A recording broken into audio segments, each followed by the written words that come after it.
Olá, o programa Propaganda e Negócios de hoje vocês não podem perder, porque estaremos recebendo aqui em nossos estúdios Luiz Carlos Dutra, um grande profissional da área administrativa, um executivo brilhante, tem uma carreira extraordinária, que tem muito a dizer e muito a ensinar a profissionais do mundo corporativo, médias empresas e até pequenas empresas. Não perca, você vai gostar. Até já!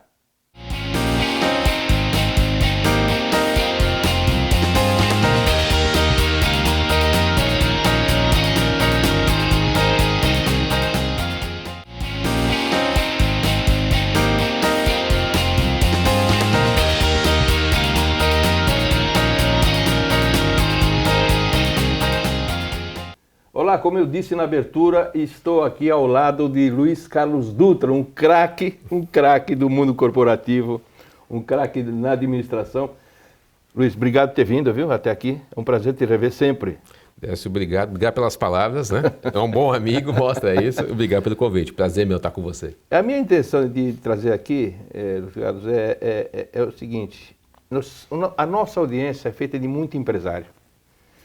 Também tem muita gente jovem, muito microempresário. E os ensinamentos que você teve durante a sua brilhante carreira em multinacionais, eu queria que você falasse um pouco sobre o ambiente administrativo, quais são os papéis do executivo, seja ele multinacional ou pequena empresa, porque tudo é um negócio para ser gerido, né?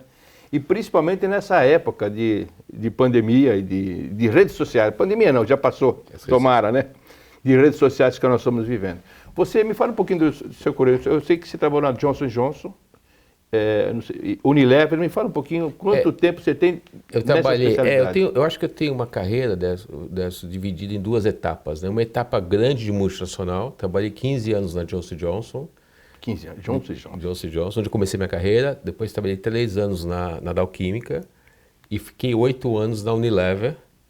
E depois, na segunda fase, aí eu migrei para grupos nacionais. Então, trabalhei 4 anos na Votorantim, fui sócio de um negócio grande de comunicação no Brasil, da FSB, e estou há 5 anos e meio na Mover Participações. Então, terço de carreira, 2 terços multinacional e 1 terço com empresas grandes nacionais.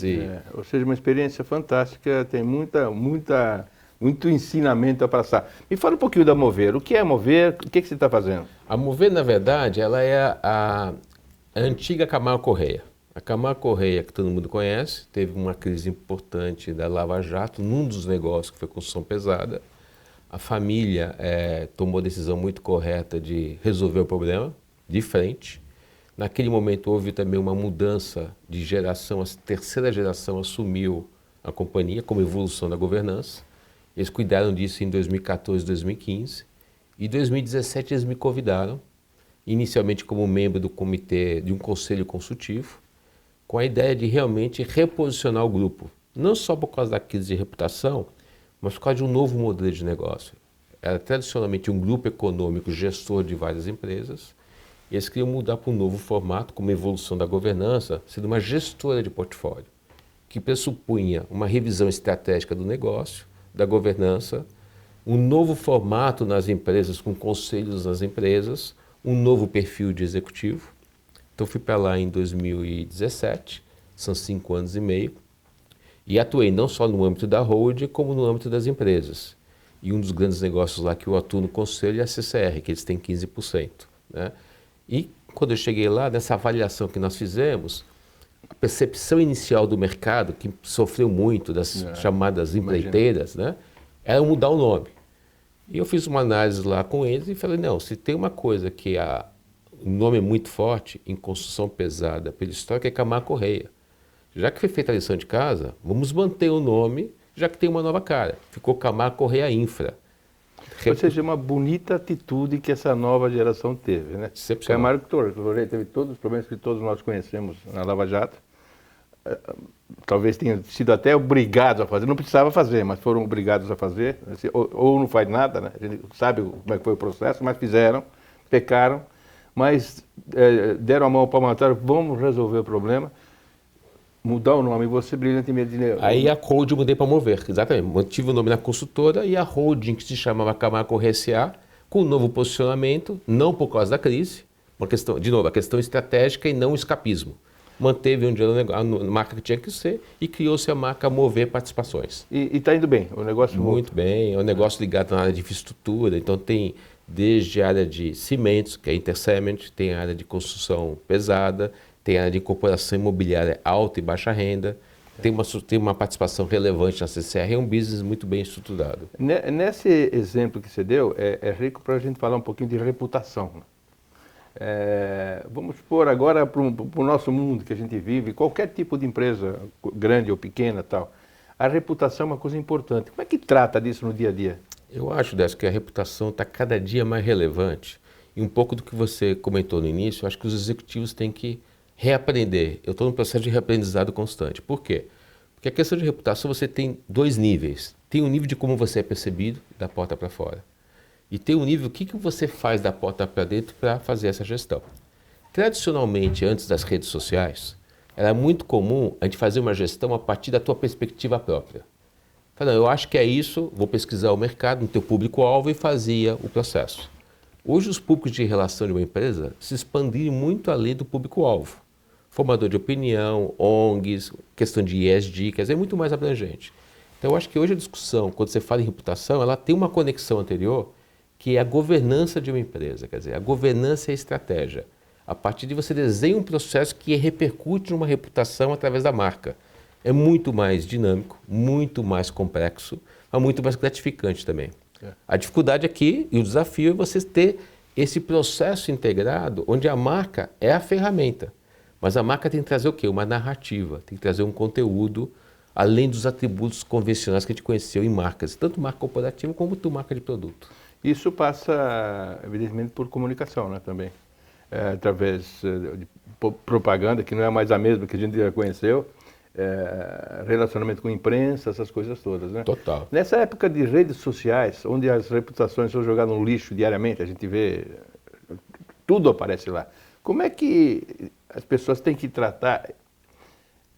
Isso que é uma realidade, né? A rede social pode falar bem, a gente busca para falar bem, pode falar muito mal também, a gente vê, principalmente na área política, né? O que tem de fake news, o que tem bobagem, besteira, que acabam com reputações, é um negócio. Como é que você trata isso no mundo corporativo? Eu acho que você tem que sair de mudar o mindset. Assim, antigamente a comunicação era um caminho só, um meio. Você jogava a mensagem, colocava nos veículos, dava uma entrevista e depois vinha alguma repercussão. Hoje é um diálogo, não tem jeito. Você tem que estar preparado para se posicionar, ouvir sugestões, ouvir críticas e ajustar sua rota. Na medida que você tem um caminho estratégico, um posicionamento claro, que seja legítimo, eu acho que isso acaba te blindando num bom sentido. Quer dizer, muita transparência. Se houver um erro, a melhor coisa é assumir o erro. Essa é uma questão fundamental. O caso da Camargo Corrêa, né? Esse é o exemplo. Mostrar que você fez a lição de casa, ter resposta, ter os desafios e saber ter um processo que você consiga monitorar isso e ir ajustando. Mas tem que ter um norte estratégico. Por isso que a reputação é muito importante, a governança é muito importante. Porque ela retroalimenta essa estratégia de você falar, olha, eu tenho legitimidade para fazer isso. Você tem que ter olhar estratégia e consistência também. Isso é fundamental. Você mudar, a cada crítica que você mudar, você mostra que você não tem legitimidade, não tem consistência. E como é que se faz essa consistência? Você primeiro, vamos passar isso para uma multinacional, você está falando, uma empresa gigantesca, para um negócio médio e tal. É a mesma coisa, né? Ou seja, tem que ter um olhar estratégico para a empresa, depois a consistência e olhar o negócio de forma diferente, né? O que fazer a cada dia para ter sinergia com os clientes, com os consumidores, com os funcionários e para que tudo saia bem. Como é que você explica isso? Como é que você orienta essas empresas que você assessora, principalmente na Mover, né, a esse respeito? Eu acho que tem um pouco dessa, você ouvir o mercado. A gente tinha uma tendência natural de você, de novo, a gente por conhecer muito o negócio onde você está trabalhando, você tem um pressuposto que você conhece mais do que o mercado, e que não às vezes é verdade. No caso da Mover foi o que nós fizemos, nós reposicionamos o grupo a partir de um trabalho prévio, de muito corpo a corpo com o mercado, explicando o porquê dessa mudança. Teve a crise, resolvemos a crise e mudamos o posicionamento com uma gestora de portfólio.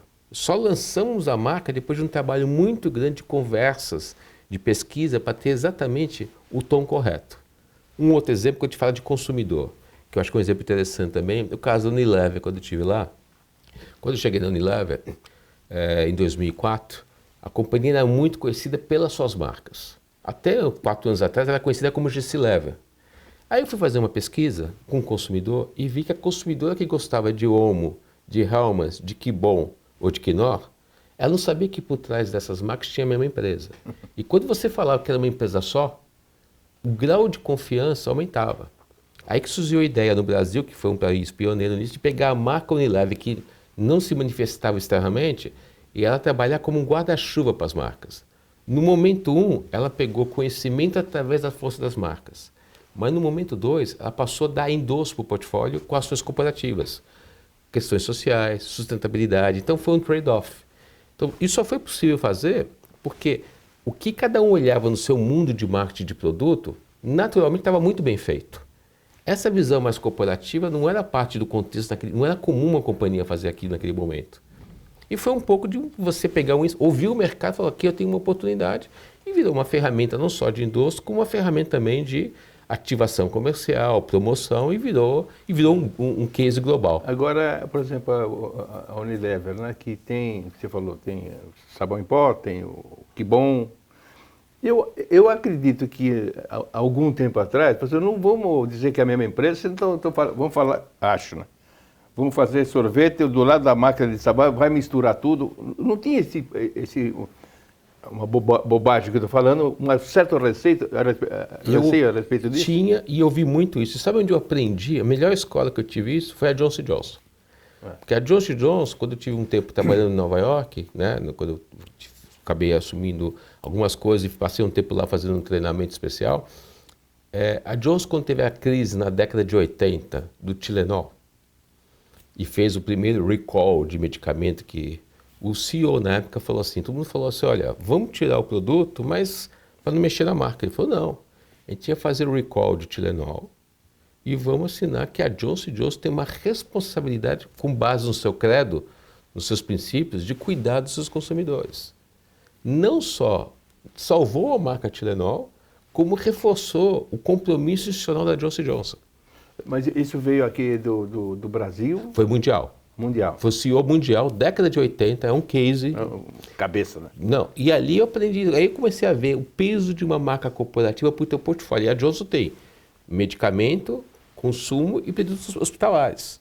Né? Agora, inclusive, está mudando a formato, eles estão fazendo uma cisão lá hoje, globalmente falando, e esse aprendizado ficou na minha cabeça. Então, quando eu cheguei na Unilever, eu falei, puxa, isso aqui tem uma conexão, coisas diferentes. Porque o que você falou, o consumidor pensa assim, não, se der um problema com uma marca, vai contaminar o portfólio inteiro, né? Mas na medida que você tem uma marca que é uma empresa responsável, reconhecida, isso serve como hedge, como proteção. Deu um problema, mas essa companhia é séria, tenha confiança que ela vai resolver. Essa percepção existia mesmo. Existia. 70, até 80. E não existia na indústria automobilística, né? Eu fui da Fiat Automóvel, porque a força da marca era a marca. Né? Ou seja, mas era um produto só. Exatamente. A partir do momento que tem uma Unilever, né, essas gigantescas que fazem vários produtos, existia essa percepção e hoje não tem mais. É uma coisa acertada, né? Eu acho que sim, Décio. Eu acho que hoje qualquer empresa, independente do tamanho do setor que ela atua, dado as demandas de mercado, cada vez mais você vê empresas com portfólio de negócios diferentes e marcas diferentes. Quando você tem uma gestão de portfólio, você tem que ter uma visão corporativa que faça uma integração disso. Sem influenciar na particularidade de cada negócio, ter sua independência, mas tem que ter uma visão que dê o endosso corporativo, que dê as diretrizes corporativas, e aqui que você constrói o contorno de reputação. Por isso que governança ajuda. Eu acho que é uma combinação, é um ciclo virtuoso. Ou seja, a parte corporativa é fundamental. Mais do que nunca, mais do que nunca. Em qualquer tipo de negócio hoje, mais do que nunca, né? Para defender o negócio através da marca mãe, né? do nome da empresa. Um exemplo prático, vai fazer uma companhia, vai abrir capital, vai fazer o roadshow com investidores no Brasil e no mundo. Cada vez mais uma temática é como a companhia se posiciona corporativa. Até as questões de compliance, de crescimento, mas essa coordenação corporativa de mostrar como você cuida de ESG, por exemplo, e outros temas transversais, só quem tem uma linguagem corporativa, mas tem que ser legítimo, tem que ter a governança. Luiz Carlos Dutra, os primeiros 15 minutos estão se esgotando. O segundo bloco eu queria perguntar para você, nesse mesmo, essa mesma estratégia que você está demonstrando conhecer muito bem, como é que faz isso numa empresa menor, uma empresa familiar, onde tem o gestor e tem o sócio? Quem é que manda mais? Então você aguarde aqui no segundo bloco uma aula aqui, Luiz Carlos Dutra, que é um especialista em administração, um estrategista de primeiro, um dos maiores que eu conheço, hein? Aqui no nosso programa Propaganda e Negócio, voltamos já.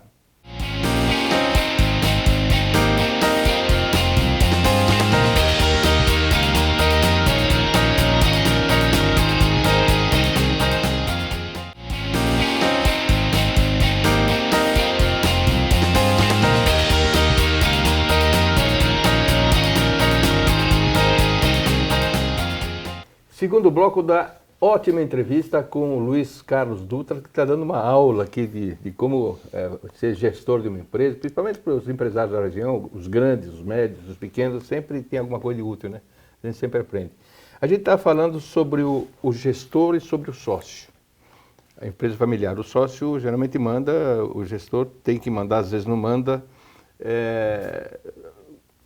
O sócio quer mandar e manda. Como é que é visto isso no mundo corporativo, que a gente possa aconselhar as pequenas e médias também? Eu acho que a ideia essa talvez seja uma das grandes transformações e oportunidades, né? Primeira coisa, eu acho que o cara que fundou, criou um negócio, ele tem naturalmente uma tendência a achar que aquilo é absolutamente o único caminho. E é natural. O legal é quando você começa a ver um grau de maturidade que ele reconhece que para ele perpetuar o negócio, ele tem que começar a discutir governança. E aí tem que trazer pessoas que possam complementar o conhecimento dele com algumas outras capacidades de gestão.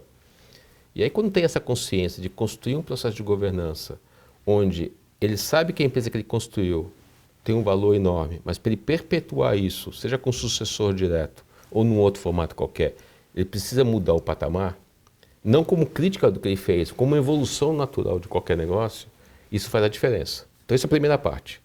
A segunda parte, eu acho, e tenho visto alguns modelos, é realmente discutir um processo maduro de governança, combinando pessoas internas, o sócio fundador que conhece o negócio e algumas pessoas externas do mercado que pode ser no formato de conselho ou conselho consultivo que possa ajudar.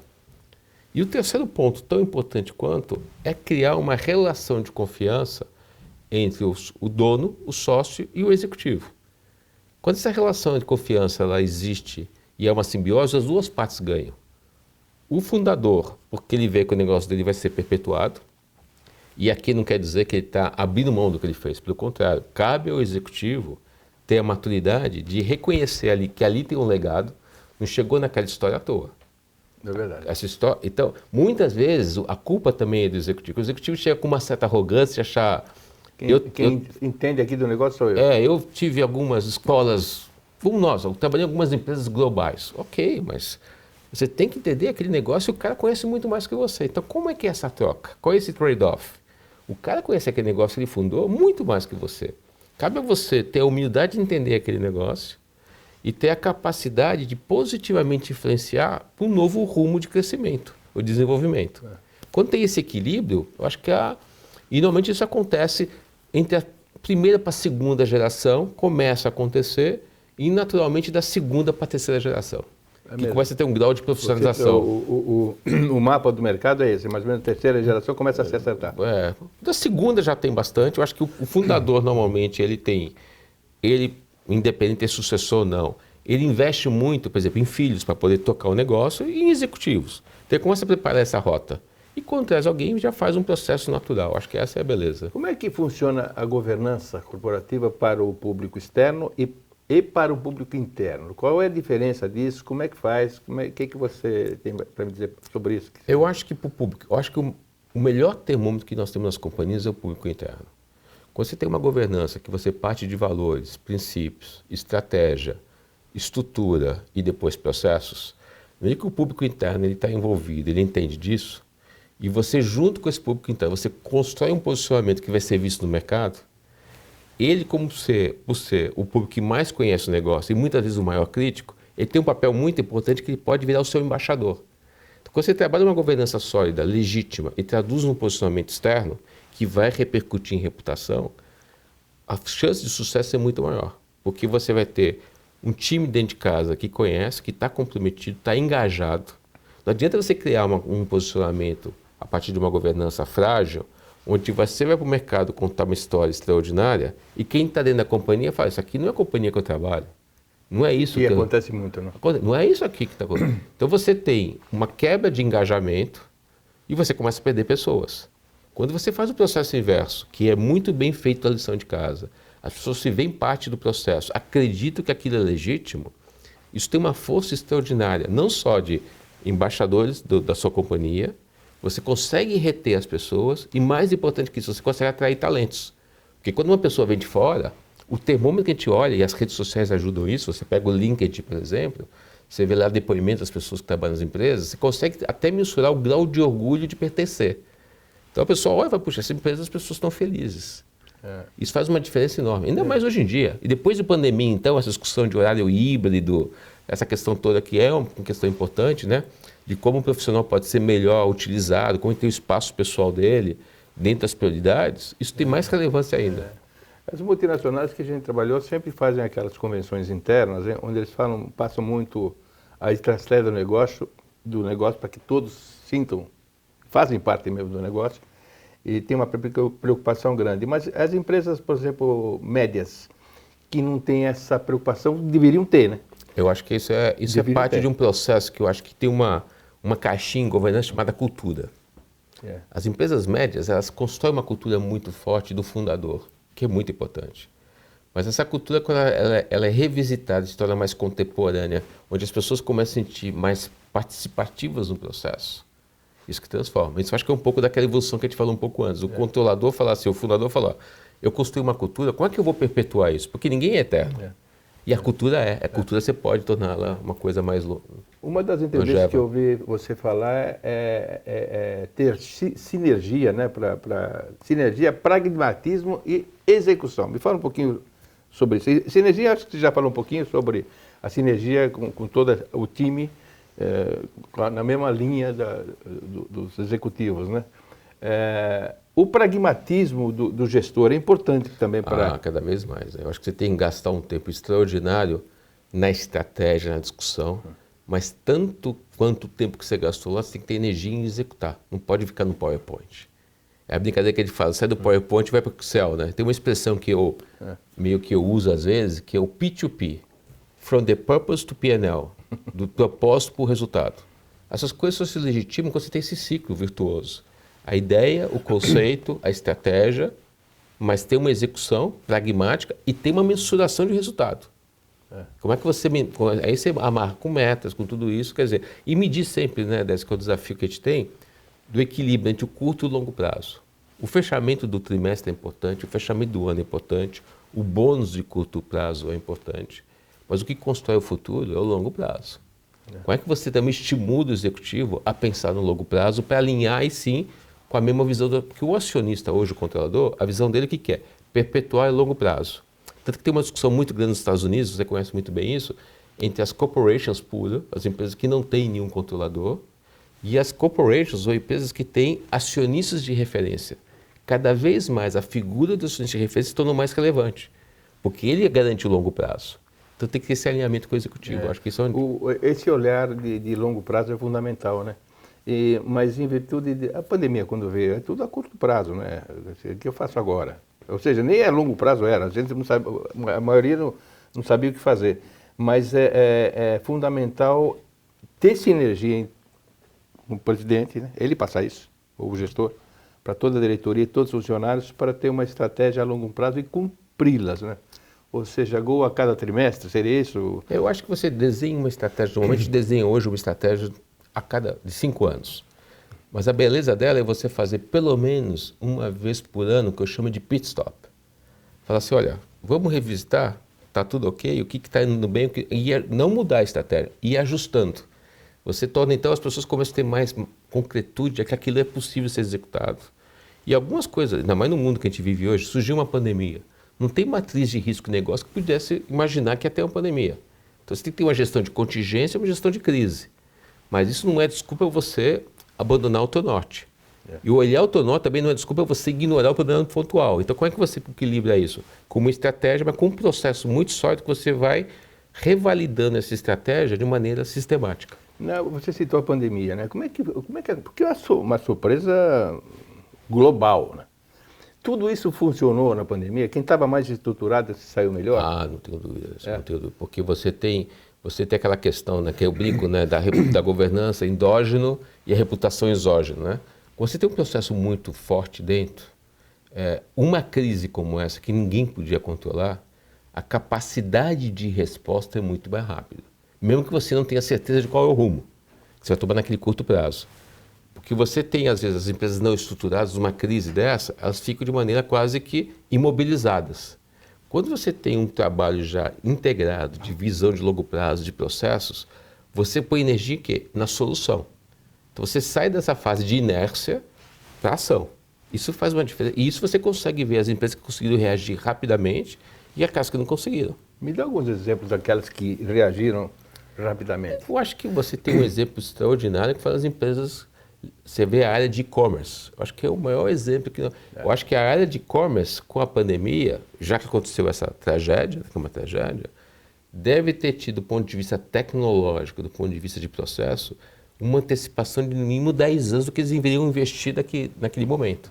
Então, eu acho que em março de 2020, qualquer plano estratégico de investimento em tecnologia numa empresa de e-commerce, varejo ou qualquer outro negócio, talvez ela tivesse um plano de investimento de 5 a 10 anos, que ela antecipou aquilo para pegar, não tinha alternativa, virou o canal. Quantos varejos ou quantas empresas de negócios ligadas a consumidor e tal, tiveram que fazer esse ajuste? É um exemplo. Ou seja, foi um problema que surgiu numa oportunidade, uma grande oportunidade para as empresas de e-commerce. Né? Mas desde que estivessem organizadas. Porque se o cara tem, não, eu preciso montar um e-commerce, mas não tem sequer o caminho, até ele pensar em montar, já passou o momento. Já vinham com alguma estrutura. Né? Eu acho que isso é um exemplo interessante. No caso, por exemplo, que eu acho que eu acompanhei de perto, o caso da CCR. A CCR é uma empresa que ela tem uma relação com o poder concedente, mas é um B2B2C, porque ela se relaciona com o usuário final. Você tem uma ideia, só para dar um exemplo, na CCR hoje passam 2,5 milhões de pessoas nas estradas, 3 milhões por dia no metrô. Nossa, e 43 milhões de pessoas nos aeroportos por ano. Até o metrô também. Metrô. Então, o que a CCR fez ali? Fez programas muito importantes de ajudar um dos seus principais públicos, que foram os caminhoneiros.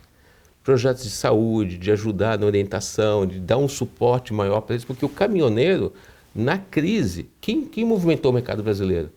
Foi o e-commerce. Uma boa parte do e-commerce brasileiro que quer? É pelo modal rodovia. Então, essa questão toda é super conectada, vai ter que ter a rapidez e a capacidade de fazer isso. E você acha que o mundo volta atrás? Por exemplo, teve aqui há um tempo atrás o Fábio Coelho, nosso querido amigo, presidente do Google, né? Eu entrevistei em plena pandemia. Ele estava em casa, evidentemente. Com máscara. Com máscara, na praia e comandando o negócio. Muita empresa não voltou mais. Vocês descobriram que você fazer virtualmente as coisas, antes se desconfiavam, né? O cara vai ficar em casa, vai roubar no jogo. Vai roubar no jogo, vai brincar com o cachorrinho. Hoje não, aparece até o cachorrinho dele. Antigamente era absurdo, o cara se arrumava. Hoje fica à vontade e o cachorro sai daí e tal. Ou seja, incorporou. Você acha que não é mais uma tendência, é uma realidade e não volta mais? Mas eu acho que tem um pêndulo, tá? Eu acho que tem um pêndulo. É uma realidade. Eu acho que o híbrido, o virtual está aí. E é ótimo, porque você pega as tecnologias, Zoom, qualquer tecnologia, você vê. A viagem que a gente fazia, viagens internacionais, cansei de como você foi também, para Nova York, reunião de 2 dias, para Londres, reunião de 2 dias em Londres. Né? Hoje você faz por videoconferência. Esse é um lado bom, que você ganha, mesmo no trânsito, você ganha tempo. Por outro lado, tem que ter um equilíbrio, porque a interação pessoal, o olho no olho, a reunião ali para se discutir, especialmente tanto com o executivo sênior como o jovem que está sendo formado, é fundamental essa presença física também. Né? Então esse equilíbrio tem que ter. Eu acho que aí a área que não mais de recursos humanos, a área que a gente chama agora de gente e gestão, passa a ter um papel fundamental de fazer esse equilíbrio em que você pega o benefício do aumento de produtividade com esse mundo virtual, que está dado, mas tem um equilíbrio de não ficar uma coisa totalmente isolada, porque a pessoa mesmo fica sozinha em casa, trabalhando 15 horas por dia, isso tem um problema físico, tem um problema mental, saúde mental, e vai afetar a produtividade. A interação das pessoas é muito importante. Como é que você equilibra isso? E você acha ou seja, o mundo mudou mesmo, realmente? Esse equilíbrio já está perto de acontecer, para as pessoas não ficarem um pouco em casa, um pouco no escritório, já que está acontecendo? Eu acho que está acontecendo. Porque eu tenho uma informação que na Faria Lima, existem... Faria Lima, né, o ícone da região ícone no Brasil de negócios, né, de empresas, tem 360 mil metros quadrados de área vazia. Olha, isso já mudou. Eu vou te dar um exemplo as duas torres da Mover são aquelas em frente ao Shopping JK, né? Que são aquelas duas torres construídas pela Camargo Corrêa. É uma área que não atuo diretamente, está com índice de ocupação já igual à fase pré-pandemia. Está voltando. Porque não tem como, vai voltar. De novo, num formato diferente, num formato híbrido, talvez mudando um pouco, as pessoas rodiziando, quer dizer, a pessoa vai lá, você tinha um escritório com 3 andares, você passa a ter um escritório com 1,5 andar, e tem postos de trabalho onde as pessoas se revezam, né? Isso aí é normal. Mas essa questão da interação, da presença, veja os movimentos que a gente já vê em reuniões, está realmente mudando. A tecnologia mudou o mundo. Os bancos, por exemplo, né? Ninguém vai mais em banco. Fazer o que em banco? Para que filiais? Para que tantas agências assim? Você pode fazer tudo através de aplicativo, quase tudo, né? Os bancos estão cada vez mais bonitos, mas quando a gente vai lá, de vez em quando eu vou, atravesso a rua e vou, preciso ir, você percebe que as pessoas não estão habituadas a receber ninguém lá. É uma coisa meio complicada, meio difícil. Eu acho que é uma mudança. Por outro lado, às vezes eu acabo indo também alguma questão pontual, a gente faz mais pelo aplicativo, pelo internet bank, né? Tem todo... Mas quando você vai numa agência, é engraçado, em alguns casos, você vê que a receptividade, não que não fosse boa, as pessoas querem essa proximidade, a pessoa sente até... Opa, entrou o cliente. Fala, puxa, né? Então, esse lado humano, eu acho que essa é uma discussão mais profunda de especialistas que vai ter que ser ponderada. Porque esse isolamento absoluto não tem jeito. O ser humano, ele precisa dessa convivência. E outra coisa, Anderson, onde você vai crescer e aprender? A interação pessoal, a linguagem corporal, o olho no olho, o cafezinho, o almoço, faz diferença. Faz diferença. O virtual, por melhor que seja o sistema, ele cria alguns limites. Pega uma reunião virtual. É muito engraçado, as reuniões funcionam muito bem. Mas a capacidade das pessoas se manifestarem, a linguagem corporal, o momento que ela entra, como ela interrompe, numa reunião com todo mundo junto, é um processo mais orgânico. O virtual é um ajuste. Ele tem que estar e deve estar. Mas como é que você cria esse protocolo e esse equilíbrio? Ou seja, tem muita coisa para desenvolver. Eu tenho certeza disso. Luiz Carlos Dutra, muito obrigado. Meia hora, com uma entrevista com você que tem que ter 2h30. Eles não deixam eu fazer aqui. Meia hora está ótimo, né? Acho que passou de meia hora. Mas muito obrigado por ter vindo, viu? Eu adorei bater. Sempre que eu estou com você, eu aprendo muito, porque a gente se recicla.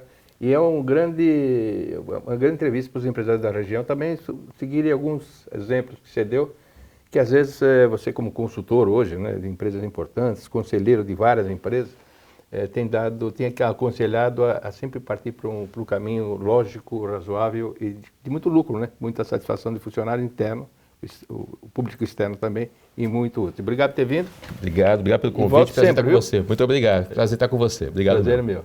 Esse foi Luiz Carlos Dutra, um craque na administração, uma pessoa avante do nosso tempo, do meu tempo pelo menos, que deu uma aula aqui de administração, de relacionamento, uma aula empresarial e todas essas coisas que a gente tem discutido aqui durante alguns anos. Eu espero que todos vocês tenham gostado e até a próxima. Tchau.